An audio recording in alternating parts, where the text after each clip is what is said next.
नमस्कार। आज मैं आपके लिए लेकर के आया हूँ लेड कक्ष विधि द्वारा गंधक अम्ल कैसे तैयार किए जाते हैं।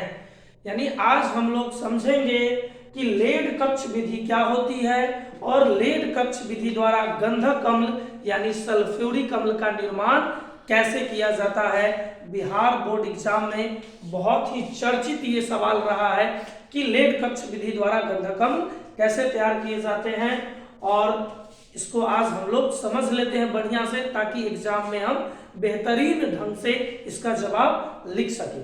तो इसका सबसे पहले हम लोग देख लेते हैं कि इसका सिद्धांत क्या होता है। लेड कक्ष विधि का सिद्धांत क्या है? तो सिद्धांत है इसका कि सबसे पहले हम सल्फर को वायु के उपस्थिति में गर्म करते हैं और सल्फर को वायु की उपस्थिति में गर्म करके सल्फर डाइऑक्साइड गैस तैयार करते हैं। सबसे पहले क्या करते हैं, सल्फर लेते हैं और सल्फर को वायु की उपस्थिति में गर्म करते हैं और क्या बनाते हैं, सल्फर डाइऑक्साइड। तो पहला क्या है सिद्धांत में, सबसे पहले हम लोग क्या लिखेंगे, सल्फर को वायु की उपस्थिति में गर्म करके क्या बनाया जाता है, सल्फर डाइऑक्साइड।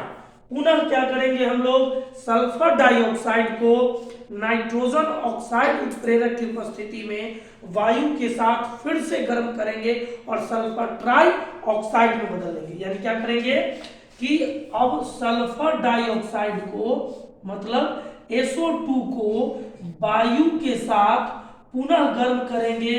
अब किसकी उपस्थिति में, नाइट्रोजन यानी NO की उपस्थिति में गर्म करेंगे और गर्म करके इसको किस चीज में बदल लेंगे, सल्फर ट्राई ऑक्साइड में। किस चीज में बदल लेंगे, सल्फर ट्राई ऑक्साइड में। अब इस सल्फर ट्राई ऑक्साइड में जलवाष्प देंगे। क्या देंगे, जलवाष्प। यानी सल्फर ट्राई ऑक्साइड को जलवाष्प के साथ यानी जल के साथ पुनः अभिक्रिया करा करके किस चीज की प्राप्ति करते हैं, सल्फ्यूरिक अम्ल की प्राप्ति करते हैं, सल्फ्यूरिक अम्ल बनाते हैं। यानी फिर से हम लोग क्या ले लेंगे, SO3। क्या ले लेंगे, SO3। और SO3 को किसके साथ अभिक्रिया कराएंगे, H2O के साथ, और क्या बनाएंगे, H2SO4। क्या बनाएंगे, H2SO4 का क्या कर लेंगे, निर्माण। चलिए अब हम लोग देखते हैं कि फिगर डायग्राम से इसको समझते हैं। ये सिद्धांत बड़ा आसान है। अगर आप भाषा लिखिएगा सिद्धांत में तो कैसे लिखिएगा, एक बार मैं बोल देता हूँ बड़ी शालीनता से, और कोई फास्ट भाषा नहीं, आप आसानी से इसका जवाब दे सकते हैं। आपको देने में ज्यादा कोई भी कठिनाई का सामना करना नहीं पड़ेगा। जैसे क्या करते हैं हम लोग, सबसे पहले सल्फर को वायु की उपस्थिति में गर्म करते हैं। सल्फर को किसकी उपस्थिति में गर्म करते हैं, वायु की उपस्थिति में, यानी ऑक्सीजन के साथ अभिक्रिया कराते हैं और सल्फर डाइऑक्साइड बना लेते हैं। क्या बनाते हैं, सल्फर डाइऑक्साइड। पुनः सल्फर डाइऑक्साइड को ऑक्सीजन के साथ अभिक्रिया कराते हैं और उत्प्रेरक के रूप में NO देते हैं और अभिक्रिया के दौरान सल्फर ट्राइऑक्साइड गैस बनती है। इस सल्फर ट्राइऑक्साइड गैस को जल के साथ अभिक्रिया कराते हैं। किसके साथ, जल के साथ अभिक्रिया कराते हैं और अभिक्रिया के दौरान क्या बन जाता है, H2SO4। जरा समीकरण को देख लेते हैं। यहाँ ऑक्सीजन 2 और 2 4 है, यहाँ ऑक्सीजन 3 है, सल्फर 1 है, सल्फर 1 है। ऑक्सीजन को बैलेंस करने के लिए हम लोग क्या करेंगे, इसको कर दीजिए 2 से गुना। इसको किससे 2 गुना कर दीजिए, 2 से गुना कर दीजिए। तो ऑक्सीजन 3 दूना 6 हो गया, सल्फर 2 हो गया, इसको कर दीजिए 2 से गुना। सल्फर 2, ऑक्सीजन 2 दूना 4 2 6। हमारा समीकरण भी क्या हो गया, बैलेंस हो गया। चलिए अब हम लोग फिगर को समझ लेते हैं। फिगर देख करके बच्चे घबरा जाते हैं कि भाई इतना फास्ट फिगर है, कैसे बनाएंगे। बनाना बहुत ही आसान है, आप गौर से समझिएगा, दिक्कत ज्यादा नहीं होगा कि कैसे फिगर में क्या क्या काम करता है। आपने जो लिखा है बस वही फिगर में काम है, वही फिगर, इसी जो यहाँ पर सिद्धांत है उसी सिद्धांत के अनुसार फिगर भी है, आसानी से समझिएगा। चलिए तो हम लोग फिगर पर गौर करते हैं।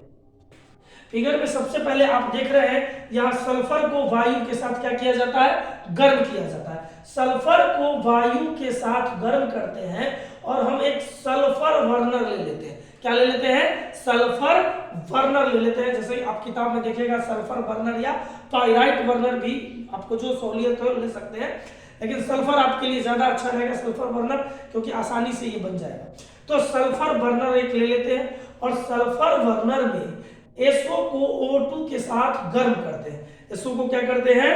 O2 के साथ गर्म करते हैं। ठीक है, तो सल्फर को क्या करते हैं? O2 के साथ गर्म करते हैं तो सल्फर डाइऑक्साइड बनता है, SO2 बनता है। अब SO2 को हम लोग नाइटर पात्र में भेज देते हैं। कहाँ भेज देते हैं? नाइटर पात्र में।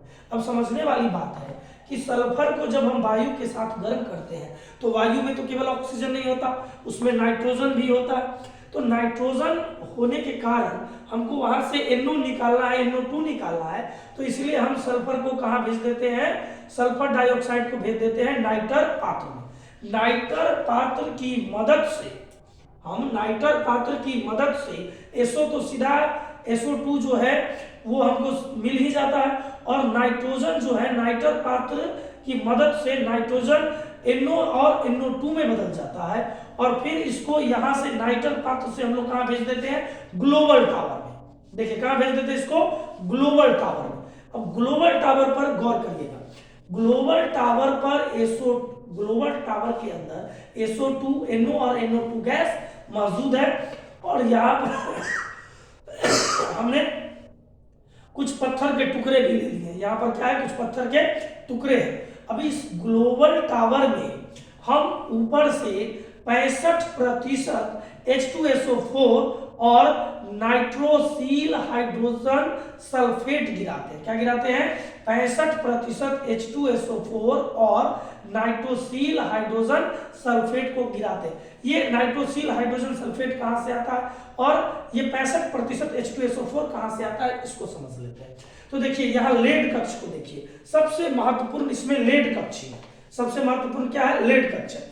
देखिए लेड कक्ष में जो हम यहाँ से सल्फर डाइऑक्साइड भेजे हैं ग्लोबल टावर में, ग्लोबल टावर की मदद से इस SO2 को हम कहाँ ट्रांसफर कर देते हैं? लेड कक्ष में या सीसा कक्ष में इसको भेज देते हैं। इसका नाम सीसा कक्ष क्यों पड़ा?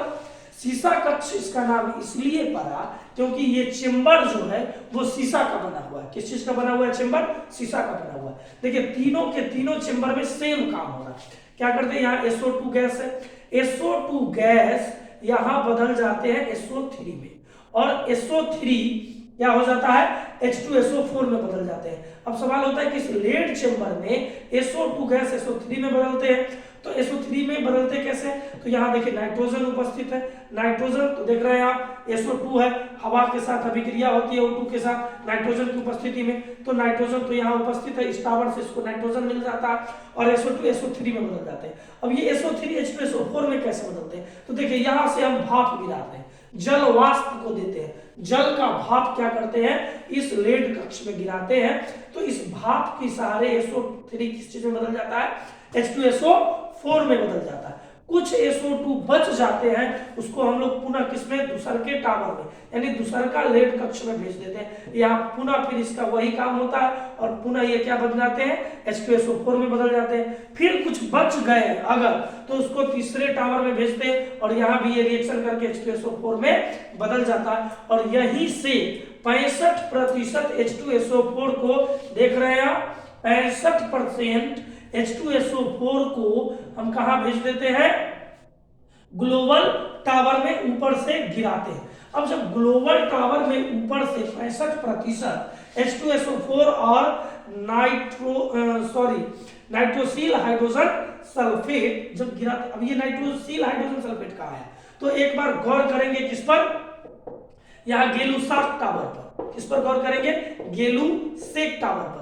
गेलुसेक टावर में NaHSO4 मौजूद है, यानी nitrosyl hydrogen sulphate.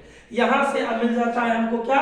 Nitrosyl hydrogen sulphate. अब जब दोनों यहां ग्लोबल टावर में आते हैं तो ग्लोबल टावर में यहां SO2 के साथ H2SO4 का मतलब सांद्रण होता है और ये सांद्रित होकर के 80% H2SO4 देते हैं। क्या देते हैं?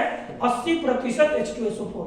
ये 80% H2SO4 को शीतलक के सहारे, कूलर के सहारे हम लोग क्या कर लेते हैं? ठंडा कर लेते हैं और इसे संग्राहक टंकी में ठंडा H2SO4 जो 80% H2SO4 है उसको संग्रहित कर लेते हैं। पुनः ये इसी से हम लोग क्या करते हैं? फिर जो ठंडा H2SO4 यहाँ देखिए कोक लगा है, कोक पर क्या करते हैं, गिराते हैं और फिर इसकी मदद से जो है 65% H2SO4 कहाँ देते हैं हम लोग, ग्लोबल टावर में देते हैं। फिर ग्लोबल टावर से 80% H2SO4 को हम शीतलक के सहारे क्या करते हैं, संग्राहक टैंक में 80% H2SO4 को ठंडा करते हैं। फिर ये काम एलुसेट टावर से फिर करते हैं, यानी ये क्रिया अनवरत चलती रहती है और लेड कक्ष विधि द्वारा इसी तरह से गंधक अम्ल का क्या होता है, निर्माण होता है। फिगर बनाना बहुत आसान है, आप इसमें क्या करिएगा कि 7 टावर ले लीजिएगा, जरूर है। इसमें सबसे मेन है लेड कक्ष। लेड कक्ष में ही क्या होता है, सल्फ्यूरिक अम्ल का निर्माण हो जाता है और यहीं से 65% सल्फ्यूरिक अम्ल को हम लोग क्या करते हैं कि ग्लोबल टावर पर गिराते हैं और यहाँ से 80% क्या करते हैं, सल्फ्यूरिक अम्ल का निर्माण कर लेते हैं। तो आशा करते हैं कि आपको लेड कक्ष विधि समझ में आ गया होगा और इसी तरह के वीडियो हम आपके लिए लेकर आते रहते हैं। एग्जाम है तो बेहतरीन ढंग से आप एग्जाम की तैयारी करिए। अगर आपको हमारा ये वीडियो समझ में आया होगा तो एक बार लाइक कर दीजिएगा, कमेंट जरूर करिएगा और हमारे चैनल पर बने रहिए। और नए अगर आप हमारे चैनल पर हैं तो चैनल को सब्सक्राइब कर लीजिएगा। हम मिलेंगे आपसे कल फिर नए वीडियो के साथ, तब तक के लिए धन्यवाद।